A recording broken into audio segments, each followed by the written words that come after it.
Welcome aspirant, আরও একটি নতুন এ টু জেড সুশীল চ্যানেলে তোমাদের স্বাগত। আজ আমরা গত 20 নভেম্বর ডব্লিউবিপিএসসি যে একটি নোটিফিকেশন দিয়েছে, হয়তো তোমরা সবাই ইতিমধ্যে দেখে থাকবে সেই নোটিফিকেশন, এবং যে ডাব্লিউবিসিএস এর যে এর আগের সিলেবাসটা ছিল এবং যেটা নিয়ে এই বছরও হয়তো 2024 সালে ডাব্লিউবিসিএস কন্ডাক্ট হতে চলেছে, যে এমসিকিউ প্যাটার্নের, সেটা নিয়ে আমরা আজ আলোচনা করব, যাতে নতুন যারা পরীক্ষার্থী আছে তাদের এই ডাব্লিউবিসিএস সম্বন্ধে একটা বেসিক জ্ঞান তৈরি হতে পারে। তাহলে আমরা আলোচনা করি। প্রথমে আমরা যে 20 নভেম্বর যে একটি ইন্ডিকেটিভ নোটিশ জারি করেছে পিএসসি, সেটি আমরা দেখি। যে এখানে কী বলা রয়েছে, যে West Bengal civil service executive etcetera examination 2024, অর্থাৎ 2024-এর যে ডাব্লিউবিসিএস এক্সিকিউটিভ এক্সাম হয় তার একটি কিন্তু এটা ইন্ডিকেটিভ অ্যাডভার্টাইজমেন্ট, অর্থাৎ এটি কিন্তু ফাইনাল নয়। আর এখানে যেটি বলা রয়েছে, যদি আমি প্রথমে দেখি, তাহলে এখানে কি রয়েছে আমি বাংলায় বলার চেষ্টা করি সবার সুবিধার্থে। যে commission West Bengal civil service যে এক্সিকিউটিভ এক্সামিনেশন 2024, এটার জন্য যে নিয়োগটা হবে বিভিন্ন পোস্টে, West Bengal civil service executive এবং অন্যান্য পোস্টে, সেটা কিন্তু নিয়োগ করবে 2024 সালের জন্য। প্রথম ধাপে কিন্তু এরকমই বলা রয়েছে। দ্বিতীয় ধাপে বলা রয়েছে যে এই পরীক্ষার যে এজ লিমিট কত হবে, অর্থাৎ বয়স সীমা কেমন হবে, যোগ্যতা কীরকম লাগবে, স্কেল অফ পে, কীভাবে অনলাইনে বা অফলাইনে কীভাবে ফিস জমা দিতে হবে, সিলেবাস বা কী হতে পারে, সেটা কিন্তু যে কমিশনের ওয়েবসাইট সেটা বলা আছে যে এখানে পরে কিন্তু জানানো হবে, এবং বিভিন্ন পোস্ট এবং সার্ভিস সম্বন্ধেও কিন্তু জানানো হবে। তাই অ্যাসপিরেন্টদের বলা হচ্ছে যে তারা যেন ওয়েবসাইটে নজর রাখে। মোটামুটি এরকমই ব্যাপার বলা রয়েছে।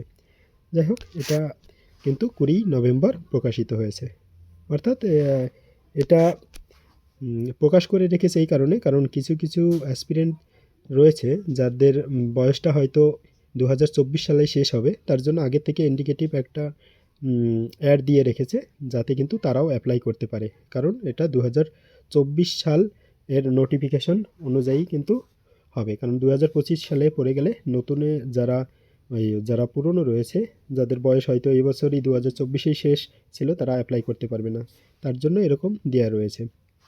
এবার এই সাপেক্ষে কয়েকটা কথা বলে রাখি। যদিও ইন্ডিকেটিভ নোটিফিকেশন দেখে মনে হচ্ছে নভেম্বরের শেষে বা ডিসেম্বরে কিন্তু কোনো এক সময় এই যে অরিজিনাল নোটিফিকেশন সেটা হয়তো আসতে চলেছে। এবং এক্ষেত্রে এক্সামটা যেহেতু এই মেন নোটিফিকেশন বেরোনোর পর কিন্তু আমাদের ফর্ম ফিল আপের কিছুদিন সময় দেওয়া থাকে, 20-25 দিন, এবং সেটা চলতে থাকে, এবং তারপর কিন্তু তার 2-3 মাস পর কিন্তু এক্সাম হয়। তাই আশা করা যায় যদি ডিসেম্বরে দিকে বা নভেম্বরের শেষের দিকে নোটিফিকেশনটা বের হয়, তাহলে কিন্তু ফর্ম ফিল আপটা মোটামুটি ডিসেম্বর 20 বা 25 তারিখ বা ডিসেম্বর ধরেও চলতে পারে। এবং সেক্ষেত্রে এক্সামটা আরও 2 মাস যদি অ্যাড করি, ফেব্রুয়ারি মার্চ, কিন্তু ফেব্রুয়ারি মার্চে যেহেতু মাধ্যমিকের পরীক্ষা রয়েছে, বিদ্যালয়গুলিতে ব্যতিব্যস্ততা থাকবে, এবং মার্চে সম্ভবত এইচএস এর এক্সাম রয়েছে, তাই কিন্তু হয়তো পরীক্ষা এপ্রিলে বা তারপরেও হতে পারে। যাই হোক, আমরা নতুন পরীক্ষার্থীদের সুবিধার্থে কিন্তু আমরা যে ডাব্লিউবিসিএসের যে সিলেবাস সেটা নিয়ে আমরা আলোচনা করি। দেখা যাক কী সিলেবাস এমসিকিউ প্যাটার্নে ছিল এবং এই বছরও হতে চলেছে। যাই হোক, তাহলে আমরা প্রথম স্লাইডে যাই। প্রথম ক্ষেত্রে আমরা দেখতে পাচ্ছি যে এখানে বলা রয়েছে যে ওয়েস্ট বেঙ্গল যে সিভিল সার্ভিস এক্সামটা দেয়, এটা কিন্তু বেসিক ধারণা দেওয়া হচ্ছে পরীক্ষার্থী সম্বন্ধে। যে ডাব্লিউবিসিএস যে এক্সামটা, সেটা কিন্তু মোট 4টি ক্যাটাগরিতে নিয়োগ হয়। এ বি সি ডি, অর্থাৎ এ গ্রুপ, বি গ্রুপ এবং সি এবং ডি গ্রুপে কিন্তু অফিসার নিয়োগ করে এই ডাব্লিউবিসিএস। এরপরে এখানে এ কটাই রয়েছে, এর বেশি এর বাইরে কিন্তু বিশেষ কিছু নেই। পরের স্লাইড দেখলে আমরা দেখতে পাবো যে তাহলে যে এ বি সি ডি এই গ্রুপে নিয়োগ হয়, তাহলে এ গ্রুপেই বা কোন কোন গ্রুপে সিলেক্ট হওয়া যায়। তাহলে আমরা দেখব, যদি এ গ্রুপ আমরা দেখি তাহলে এ গ্রুপে মোট এখানে 6টি কিন্তু পোস্ট রয়েছে। 6টি পোস্টের মধ্যে কি কি রয়েছে এবং এখানে দেখব আমরা যে এদের বেসিক পেটা কত, গ্রেড পে কত, সেগুলো কিন্তু উল্লেখ রয়েছে। যাই হোক, প্রথমে পোস্ট রয়েছে West Bengal civil service executive, অর্থাৎ যেটার মাধ্যমে কিন্তু আমরা প্রথমে ডিএমডিসি এবং বিডিও হওয়া যায়, সেটি বলা রয়েছে। Next, assistant commissioner of revenue in integrated West Bengal revenue service, অর্থাৎ রেভিনিউ যে সার্ভিস বা রাজস্ব বিভাগের চাকরির কথা রয়েছে। আর 3-এ রয়েছে West Bengal cooperative service. Next আছে West Bengal labour service, West Bengal food and supply service এবং 6 নম্বরে আছে West Bengal employment service except the post of employment officer technical. যাই হোক, এই কটি কিন্তু সবই কিন্তু গ্রুপ এ, ডাব্লিউবিসিএসের যে গ্রুপ এ সব সার্ভিস, এবং এর মধ্যে যে এক্সিকিউটিভ সবারই কিন্তু ইচ্ছাটা থাকে এই এক্সিকিউটিভ হওয়ার। পরের ধাপে কি রয়েছে, এ গ্রুপে তো গেল, এবার দেখি আমরা বি গ্রুপে কি রয়েছে। বি গ্রুপে যে পোস্টটি রয়েছে, শুধুমাত্র বি গ্রুপে কিন্তু একটি পোস্ট রয়েছে, সেটি কি, যে West Bengal civil service, West Bengal police service. West Bengal police service যেটি রয়েছে সেটি কিন্তু বি গ্রুপে রয়েছে, এবং এটির মাধ্যমে কিন্তু প্রথমেই সরাসরি কেউ একজন ডিএসপি পদে সিলেক্ট হয়, এবং এর যে বেসিক পে সেটিও রয়েছে, গ্রেড পে ইত্যাদি দেওয়া রয়েছে। এরপর আমরা দেখব যে সি গ্রুপে কী কী নিয়োগ হয়। এবার ডাব্লিউবিসিএসের যে সি গ্রুপ, তাতে কিন্তু বিভিন্ন পোস্টে নিয়োগ হয়, তো এখানে কিন্তু অনেকগুলো ক্যাটাগরি রয়েছে। এখানে কি কি ক্যাটাগরি রয়েছে, প্রথমে আমরা দেখব যে সুপারিনটেনডেন্ট ডিস্ট্রিক্ট কালেকশন হোম, অর্থাৎ হোমে deputy superintendent central correctional home, সংশোধনাগারে যে সুপারিনটেনডেন্ট নিয়োগ হয়, এটির কথা বলা রয়েছে। দ্বিতীয়তে কিন্তু এটি কিন্তু খুব ইম্পর্টেন্ট, এবং এটিও কিন্তু অনেকের গ্রুপ সিতে যদি মানে কেউ ইন্টারভিউ চান্স পায়, এটি কিন্তু অনেকেরই ফার্স্ট চয়েস থাকে, যে জয়েন্ট ব্লক ডেভেলপমেন্ট অফিসার, অর্থাৎ জয়েন্ট বিডিও হওয়ার, এবং পরবর্তীকালে কিন্তু জয়েন্ট বিডিও থেকে বিডিও হওয়া যায়। নেক্সট রয়েছে deputy assistant director of consumer affairs and fair business practices. Next, West Bengal junior social welfare service. তারপর রয়েছে West Bengal subordinate land revenue service, এটিও কিন্তু খুব ইম্পর্টেন্ট, ল্যান্ড রেভিনিউ সার্ভিস, যেটাকে আমরা কিন্তু বলে থাকি LRO, অর্থাৎ এই LRO BLRO এটি কিন্তু রয়েছে, এবং এটি কিন্তু খুব একটি চাহিদা সম্পন্ন জব। নেক্সট রয়েছে অ্যাসিস্ট্যান্ট কমার্শিয়াল ট্যাক্স অফিসার, যেটাকে আমরা ACTO বলে থাকি, কিন্তু ACTO। নেক্সট, জয়েন্ট রেজিস্ট্রার, তারপর অ্যাসিস্ট্যান্ট ক্যানেল রেভিনিউ অফিসার এবং chief controller and of correctional services, এগুলো কিন্তু খুব ইম্পর্টেন্ট। এর মধ্যে কিন্তু জয়েন্ট রেজিস্ট্রার এটাও কিন্তু অনেকটা চাহিদা সম্পন্ন। এবার আমরা দেখি যে এর পরের যে গ্রুপ, অর্থাৎ ডি গ্রুপে কি কি রয়েছে। ডাব্লিউবিসিএসের ডি গ্রুপে নিয়োগ হলে কোন কোন পদে সিলেক্ট হওয়া যায়। ডাব্লিউবিসিএসের ডি গ্রুপ পদে নিয়োগ হলে কিন্তু ইন্সপেক্টর অফ কোঅপারেটিভ সোসাইটি, অর্থাৎ যেটাকে আমরা সংক্ষেপে কিন্তু অনেকে CI বলে থাকে, অর্থাৎ কোঅপারেটিভ ইন্সপেক্টর, এটা নিয়োগ পাওয়া যায়। নেক্সট, পঞ্চায়েত ডেভেলপমেন্ট অফিসার বা PDO পদে কিন্তু সিলেক্ট পাওয়া যায় এই গ্রুপ ডি ডাব্লিউবিসিএসের মাধ্যমে। আরেকটি পদ রয়েছে rehabilitation officer under the refugee relief and rehabilitation department, এগুলো পদে কিন্তু নিয়োগ পাওয়া যায় ডাব্লিউবিসিএসের গ্রুপ ডি পদে। এবার আমরা এরপরের দেখার চেষ্টা করব যে ডাব্লিউবিসিএসের বিভিন্ন পদে কীরকম কোন কোন পরীক্ষা দিতে হয় বা এদের সর্বমোট নাম্বারগুলোই বা কী কী। দেখা যাক পরের স্লাইডে আমরা প্রথমে আমরা যে ডাব্লিউবিসিএসের প্রিলিমিনারি এক্সামিনেশন, এই প্রিলিমিনারি এক্সামিনেশনের আমি সংক্ষেপে লিখছি, প্রিলিমিনারি এক্সামিনেশনে আমাদের কি কি থাকে, এর স্কিম এবং সিলেবাসটা কি কি রয়েছে। আমরা জানি যে ডাব্লিউবিসিএসে টোটালে প্রিলিতে কিন্তু মার্কস থাকে 200 নম্বর। দাঁড়াও, হ্যাঁ 200 নম্বর। এবার 200 নম্বরের মধ্যে কোনটার থেকে কত থাকে, প্রথমে আমরা যদি দেখি যে ইংলিশে থাকে, ইংলিশ কম্পোজিশন বলা রয়েছে, যদিও এটা গ্রামার, ইংলিশের যে বিভিন্ন গ্রামার রয়েছে, আর্টিকেল প্রিপোজিশনই হোক আর বিভিন্ন সেন্টেন্স পরিবর্তন হোক, ভয়েস চেঞ্জ, ফ্রেজাল ভার্ব, এগুলো হোক, এগুলো কিন্তু গ্রামারের পোর্শনের রয়েছে 25 মার্ক। সায়েন্সে রয়েছে, সায়েন্স সব ধরনের সায়েন্সকেই বলা হচ্ছে 25 মার্কস। তারপরে রয়েছে current events of national and international importance, অর্থাৎ আমরা যেটাকে সাম্প্রতিক ঘটনা বলি, সেটা জাতীয় ক্ষেত্রে হোক বা আন্তর্জাতিক ক্ষেত্রে হোক, সেখানেও রয়েছে কিন্তু 25 মার্কস। তারপর রয়েছে হিস্ট্রি অফ ইন্ডিয়া, যেখানে রয়েছে 25 নম্বর।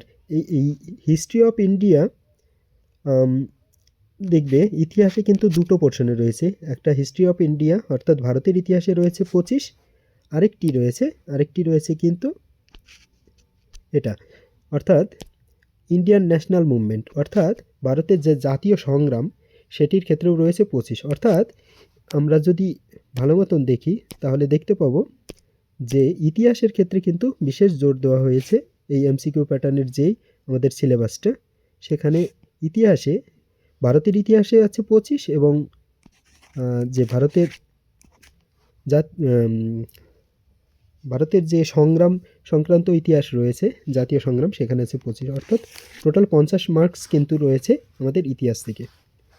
আর বাদ বাকিগুলো দেখি, যে geography of India with special reference to West Bengal, অর্থাৎ ভারতের ভূগোল এবং সেই ক্ষেত্রে পশ্চিমবঙ্গের ভূগোলের ওপর কিন্তু জোর দিয়ে পড়তে বলা হয়েছে, এখানে রয়েছে 25। আরেকটা ব্যাপার খেয়াল রাখবে যে সিলেবাসের বাইরে থেকে সাধারণত পিএসসি কিন্তু প্রশ্ন করে না, এবং যদি সিলেবাসটা ঠিক মতন দেখে রাখা যায় এবং মনে রাখা যায় এবং ঠোঁটস্থ রাখা যায়, তাহলে কিন্তু সেই ভিত্তিক পড়াশোনা হয় এবং পরীক্ষায় ভালো নম্বরও আশা করা যায়। তারপরে রয়েছে Indian polity and economics, Indian পোলাইটি এবং ইকোনমি থেকেও কিন্তু রয়েছে 25। আর আরেকটি লাস্টে জেনারেল মেন্টাল অ্যাবিলিটি, অর্থাৎ যেটার মধ্যে কিন্তু আমরা জিআই এবং কিছু কিছু বেসিক ম্যাথও পাই, যদিও আজকাল কিছুটা অ্যাডভান্স ম্যাথও দেওয়া থাকে, সেটাতেও কিন্তু রয়েছে 25। এই মিলে এখানে যে 8টি ক্যাটাগরি রয়েছে, English, general science, current affairs, history of India, geography, যেটা ইন্ডিয়া এবং ওয়েস্ট বেঙ্গলের উপর জোর দিতে বলা হয়েছে, Indian polity and economy, Indian national movement এবং জেনারেল মেন্টাল এবিলিটি। এক্ষেত্রে এই 25 করে কিন্তু টোটালে এখানে 8টি টপিক দেওয়া রয়েছে এবং 8-25-এ কিন্তু 200 মার্কের কথা কিন্তু বলা হয়েছে, এবং যেটি আমাদের প্রিলিমিনারি পরীক্ষায় দেওয়া থাকে। এরপর কি রয়েছে, তাহলে এটা গেল আমাদের প্রিলিমিনারি পরীক্ষার সিলেবাস। এবার এখানে আমরা মেন পরীক্ষায় কি আসবে সেটিও আগে অ্যাডভান্স জেনে যাই, কারণ আমাদের তাহলে যে মাইন্ড ম্যাপিং, একটি যে কোনো পরীক্ষায় সাকসেস পেতে হলে যে মাইন্ড ম্যাপিং দরকার, সেটি কিন্তু আগের থেকে করার দরকার। তাহলে যে আমরা কোন পথে হাঁটবো সেটা আগের থেকে জানলে কিন্তু আমাদের এগোতে সুবিধা হয়। তাহলে মেনেই বা কী রয়েছে সেটাও আমরা একটু দেখার চেষ্টা করি। মেনের কিন্তু সিলেবাসটা আমরা এখানে দেখি। মেন এক্সামিনেশনে ডাব্লিউবিসিএসের মোট 6টি পেপার থাকে। 6টি পেপার কি, পেপার 1-এ থাকে বেঙ্গলি অথবা যার যার মাতৃভাষা, এখানে রয়েছে হিন্দি, উর্দু, নেপালি, সাঁওতালি। আমরা সাধারণত যারা এখানে অ্যাসপিরেন্ট রয়েছে বেশিরভাগ বেঙ্গলি, আমরা তাই বেঙ্গলিই ধরছি, যেটাতে কিন্তু মার্কস থাকবে 200। নেক্সট পেপার 2, যেটাতে থাকবে হলো ইংলিশ, এটাতেও কিন্তু মার্কস 200। এটা ওয়ার্ডের ক্ষেত্রে আমি 200 বলে ফেলেছি, যাই হোক এটারও মার্কস 200। টোটাল মার্কসের কথা বলছি মেনের জন্য, এটাতেও 200। এখানে যতগুলো পেপার আছে সব কটাই কিন্তু 200 করে। যাই হোক, পেপার 3-তে থাকবে জেনারেল স্টাডিজ 1, যেটা হিস্ট্রি এবং ন্যাশনাল মুভমেন্ট এবং geography of India with special reference to West Bengal, অর্থাৎ ভারতের ইতিহাস এবং যে ভারতের জাতীয় সংগ্রাম সেটাই সাধারণত 100, এবং দাঁড়াও, এটাই সাধারণত এই ইতিহাসে 100 আর জিওগ্রাফিতে 100। টোটালে পেপার 3-তে কিন্তু এই 100 করে 200 নম্বর। পেপার 4-এ জেনারেল স্টাডিজ 2-তে, এই পেপার 3টা কিন্তু জেনারেল স্টাডিজ 1 এখানে লেখা আছে দেখবে, এবং পেপার 4টা কিন্তু জেনারেল স্টাডিজ 2। এটার মধ্যে কি রয়েছে? Science and scientific and technological advancement, environment, general knowledge and current affairs. তাহলে পেপার 2-তে আমরা কি কি দেখতে পাচ্ছি? পেপার 2-তে থাকছে বিজ্ঞান এবং বিজ্ঞানসম্মত যে সমস্ত টেকনোলজিক্যাল অ্যাডভান্সমেন্ট, পরিবেশ, জিকে, স্ট্যাটিক জিকে এবং যে কারেন্ট অ্যাফেয়ার্স রয়েছে, এইগুলো মিলে কিন্তু টোটালে থাকবে 200। অর্থাৎ এটা গেল পেপার 4, এবং যেটা কিন্তু জেনারেল স্টাডিজের কথা বলা রয়েছে। এবার আমরা দেখব যে, দাঁড়াও 1 মিনিট, পেপার 5-এ কী রয়েছে। পেপার 5-এ রয়েছে কনস্টিটিউশন অফ ইন্ডিয়া এবং Indian economy with function of, এখানে রিজার্ভ ব্যাঙ্কের কথা বলা রয়েছে, যেটা স্লাইডের জন্য দেখা যাচ্ছে না। যাই হোক, RBI, এখানে বলা রয়েছে যে ভারতের সংবিধান এবং ভারতের অর্থনীতি এবং RBI এর উপর জোর দিয়ে কিন্তু পড়ার কথা বলা রয়েছে। এটা রয়েছে কিন্তু পেপার 5-এ। অর্থাৎ এখানে যে অর্থনীতিতেও কিন্তু এরকম 100 নম্বর থাকবে, এবং যে কনস্টিটিউশন সেখানে থাকবে 100, এইভাবে কিন্তু 200 নম্বর। এবার আমরা দেখব যে পেপার 6-এ কত মার্কস রয়েছে। পেপার 6-এ 200 মার্কস, এবং এক্ষেত্রে থাকবে অ্যারিথমেটিক, অর্থাৎ যে গণিত, পাটিগণিত বিশেষ করে, এবং যদিও আজকাল অ্যাডভান্স ম্যাথও কিন্তু দেওয়া থাকে, এবং রিজনিং, এটাই কিন্তু থাকছে টোটালে 200। অর্থাৎ প্রত্যেকটা পেপারে কিন্তু পেপার 1 বাংলা, পেপার 2 আমরা যদি একটু প্রেসাইজ করে বলি, পেপার 1 বাংলা আমাদের ক্ষেত্রে যারা বাঙালি, paper 2 English, paper 3 general studies অর্থাৎ ইতিহাস এবং ভূগোল, পেপার 4-এ রয়েছে বিজ্ঞান, জিকে এবং যে আমরা কারেন্ট অ্যাফেয়ার্স বলি সেটা, আর পেপার 5-এ অর্থনীতি এবং যে সংবিধান, এবং পেপার 6-এ রয়েছে ম্যাথ এবং রিজনিং বা জিআই। অর্থাৎ প্রত্যেকটা পেপারে কিন্তু মোট 200 করে, মোট 6টি পেপার, তাহলে 1200 মার্কস থাকছে আমাদের। যে এটা কিন্তু কম্পালসারি পেপার, অর্থাৎ WBCS-এর যে 4টি গ্রুপ বললাম, ABCD, সব গ্রুপের পরীক্ষার্থীরাই কিন্তু এই 6টি পেপার কিন্তু অবশ্যই দিতে হবে যদি তারা মেনের জন্য ডাক পায়। আমরা সেটা পরে আরও ডিটেলসে দেখছি। তার আগে আমরা যখন WBCS-এ যারা বিশেষ করে এ গ্রুপ এবং বি গ্রুপের পরীক্ষার্থী, অর্থাৎ এ গ্রুপে এক্সিকিউটিভ যারা বিডিও হওয়ার জন্য, বা বাদবাকি এক্সিকিউটিভ বা অন্যান্য যে এ গ্রুপে আরও 5টি পদ রয়েছে, টোটালে 6টি পদ, এক্সিকিউটিভ বাদে কিন্তু আরও 5টি পদ।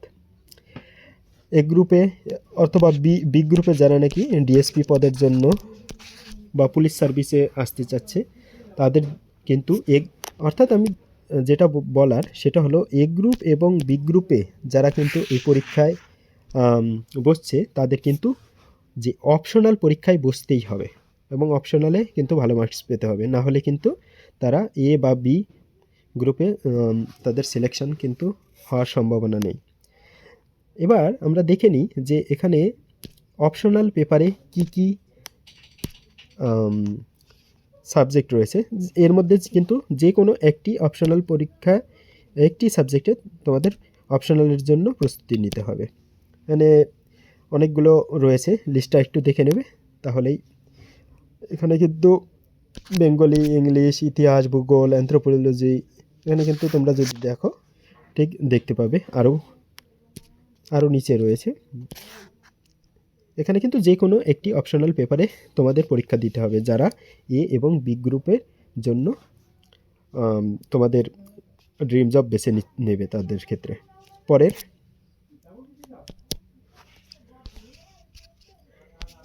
পরে আমরা দেখতে পাচ্ছি কিছুক্ষণ আগেই যেই ব্যাপারটা বলছিলাম যে a summary of group Y, অর্থাৎ গ্রুপ এ এবং বি সার্ভিসে তাদের কিন্তু যে 6টি কম্পালসারি পেপার আছে, আমি ওখানে দেখাচ্ছিলাম পেপার 1 পেপার 2 বলে যে 6টা পেপার, সেগুলো এবং অপশনালের মধ্যে অপশনালে যে কোনো একটা সাবজেক্টের কিন্তু আবারও 2টো পেপার থাকবে, পেপার 1 পেপার 2। তাদের কিন্তু যারা এ এবং বি গ্রুপের পরীক্ষার্থী তাদের কিন্তু অপশনাল পেপারের যে 2টো পেপার সেগুলো কিন্তু দিতে হবে। আর গ্রুপ সি এবং ডি এর ক্ষেত্রে কি বলা রয়েছে, গ্রুপ এফ, সি এবং ডি এর ক্ষেত্রে শুধুমাত্র কি অল কম্পালসারি যে পেপার রয়েছে, অর্থাৎ পেপার 1 পেপার 2 এই বলে যে 6টা পেপার রয়েছে সেই পেপারগুলো কিন্তু দিলেই কিন্তু হবে। নেক্সট, এবার সব পরীক্ষার কিন্তু একটি ইম্পর্টেন্ট জায়গা থাকে ভাইবা, বা যেটাকে আমরা পার্সোনালিটি টেস্ট বলি। আর ডাব্লিউবিসিএস এর ক্ষেত্রে তো এর গুরুত্ব সবথেকে বেশি, কারণ দেখো পার্সোনালিটি টেস্টে গ্রুপ এ এবং বি এর ক্ষেত্রে কেউ যদি মেন পরীক্ষায়ও পাশ করে, ডাব্লিউবিসিএস এর এ এবং বি এর ক্ষেত্রে কিন্তু তাদের ভাইবায় মার্কস থাকছে 200 মার্কস, 200 নম্বর, এবং গ্রুপ সি এর ক্ষেত্রে থাকছে কত, 150। আর গ্রুপ ডি এর ক্ষেত্রে কিন্তু 100। অর্থাৎ কিন্তু আমরা দেখব যে এ এবং বি থেকে আস্তে আস্তে যে তাদের যে ভাইবা বা পার্সোনালিটি টেস্টের মার্কস কিন্তু কমছে, যেহেতু যে কোয়ালিটি অফ যে পোস্ট সেটার মানও কিছুটা কমছে ধীরে ধীরে, তার জন্যই কিন্তু এরকম। যাই হোক, তাহলে আরেকবার যদি বলি, গ্রুপ এ এবং বি এর ক্ষেত্রে থাকছে 200, এটা ইন্টারভিউর মার্কস, এবং গ্রুপ সি এর ক্ষেত্রে 150, এবং গ্রুপ বি এর ক্ষেত্রে কিন্তু থাকবে 100।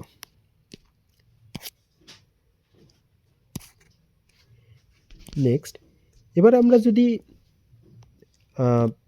সব ধরনের তুলনামূলক আলোচনা করি, যে গ্রুপ এ বা গ্রুপ বি, গ্রুপ সি এবং গ্রুপ ডি এর ক্ষেত্রে সব মিলে কত মার্কস থাকছে সেটি যদি আমরা দেখার চেষ্টা করি, তাহলে দেখব, নাও একটু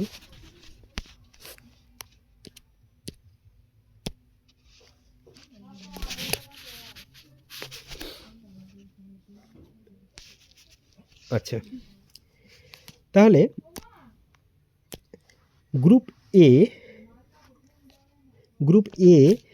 এতে তাহলে পেপার 1 জন্য থাকছে 200, পেপার 2, এখানে যে 6টি পেপার আমরা এর আগেই দেখেছি যে 6টি পেপারে প্রত্যেকটিতে 200 করে টোটালে থাকছে 1200 মার্কস।